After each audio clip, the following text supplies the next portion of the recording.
پیارے نبی علیہ الصلوۃ والسلام کے جتنے بھی فرمان ہیں، جو احادیث ہیں،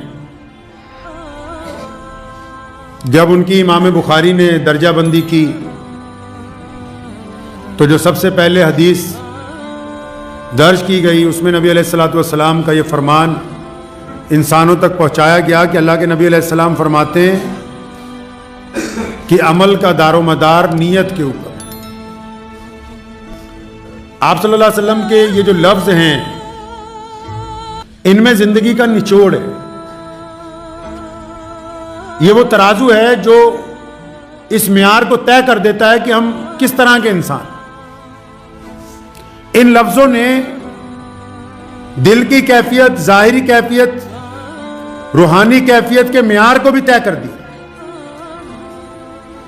ان لفظوں سے یہ بات صاف ہو گئی کہ کوئی بھی انسان خواہ وہ کسی بھی مسلک کے ساتھ دنیا کے کسی خطے میں رہتا ہے، کسی مرضی رنگ اور نسل کا ہے، آپ صلی اللہ علیہ وسلم نے یہ جو فرما دیا کہ عمل کا دار و مدار نیت کے اوپر ہے، تو کائنات کے لوگوں کو ایک ایسا پیغام جو ان کی لیے فلاح کا راستہ کھولتا ہے، کامیابی کا راستہ کھولتا ہے، جو یہ بات طے کر دیتا ہے کہ بندہ اچھا ہے یا برا ہے۔ آپ جب کوئی کام کرنے لگتے ہیں تو آپ کی نیت کیا ہے، آپ چاہتے کیا ہیں؟ اب وہ کام چاہے مذہبی کام ہے، وہ کام چاہے سیاسی کام ہے، وہ کام چاہے کاروبار کا کام ہے، وہ چاہے رشتہ داری ہے، وہ چاہے لکھنے پڑھنے کا کام ہے، وہ چاہے عبادت ہے، وہ چاہے کھیتوں کھلیانوں میں کام کرنا ہے، آپ کس نیت کے ساتھ اس کام کو کر رہے ہیں، اللہ اس نیت کو جانتے ہیں۔ نیت کیا ہے، ارادہ کیا چھپا ہوا ہے؟ اکثر لوگ دو طرح کے ارادے بناتے ہیں، یہیں آپ کر ان کی زندگی کا معیار بگڑ جاتا ہے۔ یہ دو طرح کے جو ارادے، کیونکہ لوگ جو ہیں بناتے تو ارادے دو طرح کے، لیکن خود یہ بات کہتے ہیں تمام دنیا والے کہ ہمیں دوگلی چیز پسند نہیں، ہمیں دوگلے انسان پسند نہیں، ہمیں دوگلا مال پسند نہیں، ہمیں دوگلے جانور پسند نہیں۔ لیکن جب اپنے معیار کی بات آتی ہے تو جب انسان خود اپنے لیے دوگلا معیار طے کرتا ہے تو وہ معیار اللہ کو پسند نہیں آتا، اور پھر جب وہ دوگلا پن لوگوں کے آگے کھل کے سامنے آتا ہے تو وہ جو دوگلے پن کی وجہ سے عزت بنائی ہوئی ہوتی ہے، شہرت بنتی ہے، جو اپنے آپ کو سمجھتا ہے بندہ کہ میں یوں بن گیا ہوں، وہ بھی ساری کی ساری خاک کے اندر مل جاتی ہے۔ دو طرح کے معیار بناتے ہیں نا آج کل لوگ، دیکھنے میں اسلامی، اندر سے منافق۔ علامہ عامر عثمانی نے کہا نا، ہماری پستی کی انتہا کیا فرمایا؟ عروج سے بحر و ور نہ ہوگی کبھی حیات منافقانہ۔ عروج سے بحر و ور نہ ہوگی کبھی حیات منافقانہ، زباں پہ اسلام کا وظیفہ مگر خیالات کافرانہ۔ ہماری بستی کی انتہا کیا، ہماری ذلت کا کیا ٹھکانہ، گناہ تو پھر گناہ ٹھہرے، عبادتیں بھی مجرمانہ۔ معیار کیا ہے، نیت کیسی ہے؟ پیارے نبی علیہ الصلوۃ والسلام نے ان چند لفظوں میں انسانوں کو راستہ عطا کر دیا کہ آؤ، اگر تمہاری نیت پاک ہے، حکم ہوا تو پھر اللہ ساتھ ہے۔ اگر تمہاری نیت پاک ہے تو تمہاری آواز میں، تمہارے لب و لہجے میں اللہ، تمہارے کردار میں اللہ، تمہارے کام میں، تمہارے کاروبار میں اللہ، تمہارے جسم میں اللہ، تمہاری اولاد میں اللہ، تمہارے مال میں برکت دیں گے، بشرطے کہ تمہاری نیت اچھی ہو۔ اگر تمہاری نیت دوگلے پن کی ہے، اگر تمہاری نیت دھوکہ دینے کی ہے، اگر تمہاری نیت بے ایمانی کی ہے، تو کچھ وقت تک تو تمہیں ایسا لگے گا کہ تم کامیابی کی طرف جا رہے ہو، لیکن جب اچانک غبارے میں ہوا نکل جائے گی تب احساس ہوگا کہ یہ تو سارا کچھ ہم نے صرف اپنے پاس سے بنایا ہوا تھا، حقیقت میں اللہ کے نزدیک کچھ نہیں ہے۔ کیا معیار طے کیا ہے؟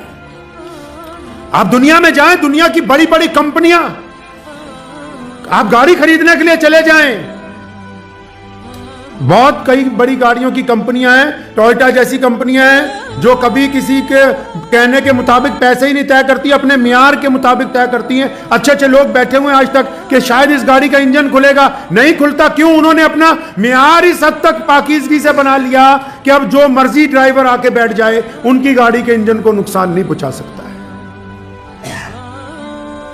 پھر وہ اپنی اس کوالٹی کی وجہ سے عزت بھی کما رہے ہیں، دولت بھی کما رہے ہیں، نام بھی کما رہے ہیں، معیار بھی انہوں نے طے کیا۔ ہم نے اپنی ذاتی زندگی کے اندر، ہم اپنی ذاتی زندگی میں کیا اپنا معیار طے کر رہے ہیں؟ کیا ہم بالکل پاکیزہ ہیں؟ کیا ہمارا معیار دوگلے پن میں تو نہیں؟ ہم دین کو کس لیے استعمال کرتے ہیں؟ ہم کاروبار کو کس لیے استعمال کرتے ہیں؟ ہم اپنی زبان کا استعمال کہاں پہ کر رہے ہیں؟ اپنی طاقت کا استعمال کہاں پہ کر رہے ہیں؟ ہماری اندر نیت کیا چھپی ہے؟ نیت کیا ہے آپ کی؟ بادشاہ اورنگزیب، اس نے جب دربار میں بیٹھا تھا تو ایک بہروپیہ آ گیا۔ آج کل بھی ہوتے ہیں بہروپیے جو اپنا لباس، اپنا لب و لہجہ بدلتے رہتے ہیں۔ ایک بہروپیہ آ گیا تو بہروپیے نے آ کے کہا کہ بادشاہ، میں تم سے انعام چاہتا ہوں لیکن ایسے نہیں، میں دوبارہ آؤں گا، اگر تم مجھے نہیں پہچان سکے تو انعام لوں گا۔ بادشاہ نے کہا ٹھیک ہے، کوئی بات نہیں۔ چند مہینے بعد بہروپیہ جب فوجی بھرتی ہو رہی تھی تو اچھی طرح تیاری کر کے آیا۔ ایک ایک فوجی بادشاہ کے سامنے لایا جا رہا تھا۔ جب وہ آیا نا بہروپیہ سامنے، سب کا نام پوچھا جاتا تھا، قد کاٹ گنا جاتا تھا۔ جب وہ آیا بادشاہ کے سامنے تو بادشاہ نے اس کو دیکھتے ہی کہا، ہاں عبد الرحمان، ہم نے تجھے پہچان لیا یار، اور 2 سکے نکال کے دیے، کہتا یہ لے تیرا خرچہ ہو گیا ہوگا کچھ۔ تو بہروپیہ بڑا حیران ہوا کہ یار مجھے اس نے پہچان لیا۔ 2-4 مہینے بعد استادوں کی بھرتی ہونی تھی مدرسوں میں، جو وہ مولوی پڑھاتے ہیں۔ جب ان کی بھرتی کا وقت آیا تو بہروپیہ استاد بن کے آ گیا، بہترین شیروانی، بہترین داڑھی کو رنگ کے، اچھی طرح سر پہ بڑھیا سی دستار لگا کے، جس طرح استاد ہوتے ہیں، ہاتھ میں 2 کتابیں پکڑ کے۔ اب سارے استادوں کا ٹیسٹ چل رہا تھا۔ جب وہ بادشاہ کے سامنے آیا، رنگ روپ بدلا ہوا تھا، کپڑے بدلے ہوئے تھے، چہرہ بدلا ہوا تھا، خد و خال بدلے ہوئے تھے، تو بادشاہ نے پھر اسے دیکھا، کہا یار عبد الرحمان، آپ تینوں پہچان لیا یار۔ بڑا حیران ہوا، اس نے پھر 2 سکے نکال کے دیے، کہتا رکھ لے، تیرا کچھ خرچہ ہو گیا ہوگا۔ بات آئی گئی ہو گئی۔ بادشاہ کہیں جا رہا تھا اپنی فوج کے ساتھ، تو دیکھا ایک پہاڑ کی چوٹی پر لائن لگی ہوئی ہے، ایک طرف سے لوگ لائن میں چڑھ رہے ہیں اور وہاں اوپر کوئی کٹیا بنی ہوئی ہے، کوئی غار ہے جس کے اندر لوگ جاتے ہیں، دوسری طرف سے باہر آتے ہیں۔ تو بادشاہ نے دیکھا تو اپنے وزیر کو کہا، کہتا پتہ کرو یہاں کون ہے، کیا معاملہ ہے، یہ لوگوں نے یہاں لائن کیوں لگا رکھی۔ وزیر گیا، جب پتہ کیا تو معلوم ہوا کہ اوپر ایک اللہ والے ہیں، ایک متقی بندہ، نمازی، پرہیزگار، ولی اللہ کا۔ آج کل تو ولی جلدی نظر آتے نہیں، اور اگر کسی کو مل جائے تو لوگ اس کی قدر نہیں کرتے، ورنہ اللہ تعالیٰ نے قرآن پاک میں تو ولیوں کو کیا کہا، فرمایا میرے دوست ہیں، ان کو کوئی ڈر نہیں ہے، ان کو کوئی خوف نہیں ہے۔ اب ولی جو ہیں وہ نظر آتے نہیں، آگے ولیوں کے چیلے بیٹھے ہوئے دھندا کرنے کے لیے۔ اللہ کے ولیوں کا تو بڑا مقام ہے نا بھائی، وہ اگر کسی کے لیے ہاتھ اٹھا کے دعا کرتے ہیں، کسی کے لیے ہاتھ اٹھا کے اگر دعا کرتے ہیں، پوری دنیا کی طاقت لگ سکتی ہے اس کو ذلیل کرنے کے لیے، لیکن اللہ جب اپنے کسی ایک ولی کی دعا کو سن لیتا ہے اور حکم جو ہو جاتا ہے کہ قبول کر لی گئی، تو پھر اس بندے کا دنیا کی کوئی طاقت کچھ بگاڑ نہیں سکتی۔ تو بادشاہ نے کہا بتا کرو، پتہ لگا جی ولی اندر کوئی اللہ کا بہت بڑا ولی ہے، لوگ اس سے دعائیں کرانے جاتے ہیں۔ اب بادشاہ کے دل میں بھی آئی کہ میں بھی اپنے لیے دعا کرا لوں، میں بھی اس سے جا کے اللہ کا قریبی بندہ کوئی اپنے لیے دعا کراؤں۔ بادشاہ بھی چلا گیا، تو جب ولی کا جو آگے دربان تھا نا اس اللہ والے کا، اس نے جب دیکھا بادشاہ آ رہا ہے تو اس نے جا کے بادشاہ کو جرأت سے کہا کہ خبردار لائن میں لگ کے آنا ہوگا، اگر تم بادشاہ ہو اس کا مطلب یہ نہیں کہ لائن توڑ کے آؤ گے تم۔ اب جب اورنگزیب کو اس نے یہ کہا تو ان کو لگا کہ واقعی کوئی پہنچے ہوئے اللہ کے اصلی ولی ہیں، کوئی ایسا ویسا ہوتا تو کہتا جی بادشاہ آ رہا ہے آنے دو، لائن میں لگ گئے۔ حضرت کی جب باری آئی، اورنگزیب رحمت اللہ علیہ کے اندر گئے تو دیکھا ایک بہت ہی نورانی چہرے والا بندہ، اللہ کا بہت بڑا ولی، جس کے چہرے پہ نورانیت چمک رہی ہے، آنکھیں بند کیے ہوئے اللہ کی حمد و ثنا کر رہا، سلام کیا، وعلیکم سلام، فرمایا میں بادشاہ ہوں اس ملک کا، فرمایا ہاں کہ حضرت میرے لیے دعا کر دیں اور کوئی نصیحت کر دیں۔ اب وہ اللہ والے جو بیٹھے ہوئے تھے انہوں نے بات کہی، کہنے لگے پہلی بات نصیحت تو یہ ہے کہ اگر کبھی شکست ہو جائے تو گھبرانا نہیں، شکست ہو جائے تو گھبرانا نہیں، اور اگر فتح ہو جائے تو غرور میں نہ آنا۔ یہ تو نصیحت ہے تمہارے لیے۔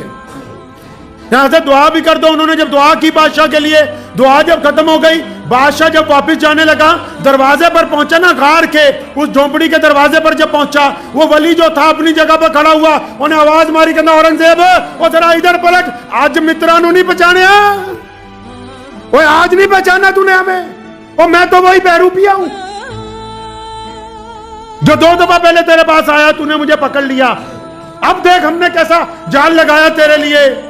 ہم اس راستے میں آ کے 10 سال پہلے آ کے بیٹھ گئے، اور 10 سال تک اس بیٹھ کے غار میں اللہ کا نام لیا، چاروں طرف دنیا آنے لگی، ہمیں امید تھی کہ کبھی تو اس راستے سے گزرے گا، اور پھر جب تم ہمارے سامنے آؤ گے ہم پھر تمہیں بتائیں گے کہ ہم بہروپیے ہیں، کیونکہ ہم بادشاہ سے جیتنا چاہتے ہیں۔ اب جب بادشاہ نے اس کی آواز سنی اصلی، وہ کھڑا ہو گیا اور فرمایا رب تیرا بھلا کرے، تو نے بہت برا کیا۔ فرمایا اچھا چاہتا کیا ہے تو؟ پہچان تو لیا، اب ہمارا وعدہ تھا کہ جو تو کہے گا وہ دیں گے۔ تو وہ جو بہروپیہ جو ولی بن گیا تھا نا، اس نے اورنگزیب کو کہا، کہنے لگا یہ جو تیرے سر پر تاج رکھا ہے، جس پہ کوہ نور ہیرا لگا ہوا ہے، جس کو آج بھی دنیا برطانیہ میں دیکھنے کے لیے جاتی ہے، اس ولی نے کہا، اس بہروپیہ نے، کہتا ہے اپنا تاج اتار اور میرے قدموں میں رکھ دے۔ اب جو لوگ وعدہ کرتے ہیں نا، سنو یہاں ایک اور بات، کئی لوگوں کو بڑا غرور ہوتا ہے کہ ہم بڑے پکے ہیں، ایمان والے ہیں، خاندانی ہیں، جو وعدہ کر کے نبھا دے بس وہی نسل والا ہوتا ہے، جو وعدہ کر کے وقت آنے پر مکر جائے وہ نسل والا نہیں ہوتا ہے بندہ۔ اورنگزیب نے وعدہ کیا تھا کہ جو تو کہے گا میں دوں گا۔ جب اس نے کہا نا بہروپیہ نے اپنا تاج اتار میرے پیروں میں رکھ، اورنگزیب نے اپنا تاج اتارا اور اس کے پیروں میں رکھا اس تاج کو، اور رکھنے کے بعد یہ کہا کہ کاش تو مجھ سے جاگیریں مانگتا، بہت زیادہ سامان مانگتا، کہنے لگا کوئی بات نہیں، تو نے تاج مانگا ہے، میں نے وعدہ کیا تھا جب میں دلی جاؤں گا میرے پاس آنا، اور بھی بہت کچھ دوں گا۔ اتنا کہہ کے جب بادشاہ پلٹا، واپس دروازے پر پہنچا، تو وہی بہروپیہ جو اللہ کا ولی کا بننے کا ڈھونگ کر رہا تھا، اس دفعہ جب اس نے آواز ماری تو اس کی آواز میں جلال تھا، اس کی آواز میں رقت تھی، اس کی آواز میں بزرگی تھی، اور کیونکہ بادشاہ خود اللہ کا ولی تھا، اس بار جب اس نے اس کو بلایا، اس کو آواز دے کر کہا رک جا اپنی جگہ پر اور میری طرف پلٹ، تو بادشاہ سمجھ گیا کہ اس بار کوئی بہروپیہ نہیں بول رہا، اس بار کوئی اللہ کا ولی بول رہا ہے، اور جب وہ پلٹا تو اس بہروپیہ کی آنکھوں میں آنسو تھے، وہ کہنے لگا ادھر اورنگزیب اپنا تاج اٹھا اور بھاگ جا یہاں سے۔ کہنا بات کیا ہوئی؟ کہنے لگا یار میں 10 سال سے جھوٹ موٹ میں صلی اللہ علیہ وسلم کی تسبیح کر رہا ہوں، 10 سال سے جھوٹ موٹ میں اللہ اللہ کی تسبیح کر رہا ہوں، اور اتنی مخلوق میرے پیچھے لگ گئی اور اللہ اللہ کا نام جھوٹا موٹا لیا، تیرا تاج میرے قدموں میں آ گیا، اگر میں سچ میں اپنے رب کا نام لوں گا پھر اللہ مجھے کیا کچھ عطا فرما دیں گے اس کا اندازہ نہیں لگا سکتا۔ کہتا اگر میری نیت اب صحیح ہو گئی، اگر اب میں نے صحیح نیت سے، یہ تو ابھی خالی نیت سے صرف بادشاہ کو اپنا متحد کرنے کے لیے کہنا اتنے سال اللہ اللہ کیا، تو تیرے ہندوستان کے بادشاہ کا تاج قدموں میں، فرمایا اگر سچ میں اپنے رب کو راضی کرنے کے لیے، سچ میں اپنے رسول کو راضی کرنے کے لیے، سچ میں اللہ اور اس کے رسول کی اتباع کے لیے اگر میری نیت پاک ہوگی تو پھر میرا رب مجھے کیا کچھ نہیں عطا فرما دے گا۔ تو بات تو نیتوں کی پھنسی ہوئی ہے ساری، بات تو نیت کے اوپر ہے، مال آ رہا ہے سامنے سے اور نیت کہتی ہے کہ عبد الرحمن حرام کا ہے، لیکن اپنی نیت کو دباتا ہے، نہیں نہیں آنے دے۔ مسلمانوں کو ایک دوسرے کو عزیز و اقارب کو ذلیل کرنے کی سازشیں رچتے ہیں، دل کہتا ہے کہ حرام ہے لیکن مجبوری ہے، حسد کہتا ہے کہ نہیں یہ کام کرنا ہے، کرو، پھر جب تک نیت پاک نہیں ہوگی ساری دنیا کی طاقت بھی اکٹھی کر لو گے تو عزت نہیں پا سکتے۔ رسول اللہ نے جب کہہ دیا ہے کہ عمل کا دار و مدار نیت پر ہے تو پھر نیت پر ہی ہے، محمد الرسول اللہ کی بات تو دنیا کی طاقت پلٹ نہیں سکتی۔ پنجابی تک کہاوت بنی ہوئی ہے اس حدیث دے اتے، کہندے نیتاں نال مراداں، نیتاں نال ਮੁਰਾਦਾਂ ਕਿ ਜਿੱਦਾਂ ਦੀ ਨੀਅਤ ਹੋਣੀ ਹੈ ਉਦਾਂ ਦੀ ਮੁਰਾਦ ਮਿਲਣੀ ਹੈ। ਇੱਕ ਬੰਦੇ ਦੀ ਨੀਅਤ ਹੀ ਇਹੀ ਹੈ ਕਿ ਨਹੀਂ ਮੈਂ ਬਿਮਾਰ ਹੋ ਗਿਆ, ਮਰਨਾ ਹੀ ਹੈ, ਫਿਰ ਰੱਬ ਕਹਿੰਦਾ ਕੋਈ ਗੱਲ ਨਹੀਂ। ਇੱਕ ਬੰਦੇ ਦੀ ਨੀਅਤ ਹੈ ਕਿ ਮੈਂ ਬਿਮਾਰ ਹਾਂ, ਠੀਕ ਹੋਣਾ ਹੈ, ਰੱਬ ਕਹਿੰਦਾ ਠੀਕ ਹੋਣਾ ਹੈ। ਇੱਕ ਬੰਦੇ ਦੀ ਨੀਅਤ ਹੈ ਕਿ ਮੇਰਾ